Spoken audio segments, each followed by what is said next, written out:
ታውቆሻል ግን ውሾች ዝናብ ደብድቧቸው ቤት ውስጥ የተጠለሉ እኮ ነው የሚመስለው። የቶቹ? የውጮቹ እንዳትለኝ። የውጮቹማ እኮ እኩል ከባለቤቶቻቸው ጋር ሻወር ይወስዳሉ፣ ምግብ አብረው ይበላሉ። እንዴት ነው ምግብ ሲያበስላሉ? ይስ ባባቸው ዘንቢል አንጠልጥለው ሊገዙ ሲሄዱ ሶሻል ሚዲያ ላይ አላየሽ? አይቻልም። አንተ ግን ስገዛ ይቻላል። ይሄ ሁሉ ግን ስፖርት ለምን አስፈለገ?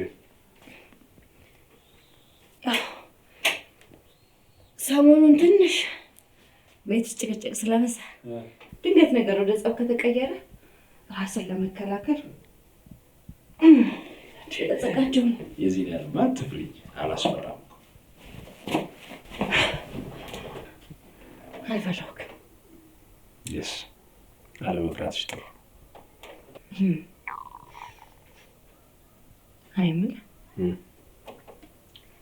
እግርህ ላይ ያለውን ኩስ ሳታይ የሰው መዓዛ ግን መተቸት አይከብድም? በፍጹም ጫማዬ ኩስ አልረገጠም። አሁን የሽታ ከኩስ ተሽሎ ጫማዬ በፍጹም ኩስ አልረገጠም። ከፈለግሽ ጣፋጭ ወጥ ልትሰሪበት ትችያለሽ። ጭንቅላትህ ሳይችል ግን ጫማ አይከብድም?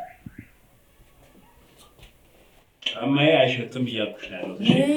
ነው እንዴ? ደስ እንዳልከው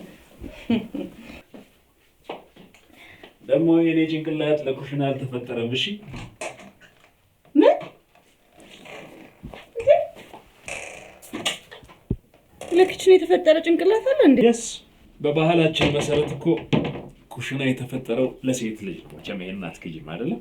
እሺ ሳይንሱ ስለዚህ ምን ይላል? እሱ የኔ ውድ በእናትሽ እርቦኛል።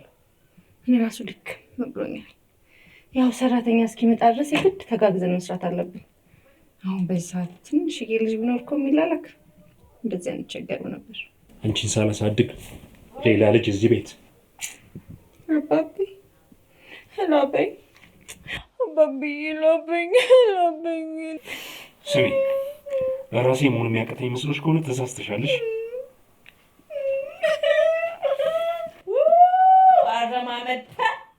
የካሜራ የቀረጻ ምናምን ሙሉ በሙሉ ስፖንሰር ነው ሲምር። አረ እኔ ደግሞ ሻወሩን ስፖንሰር አድርግሻለሁ። እሺ ግቢ።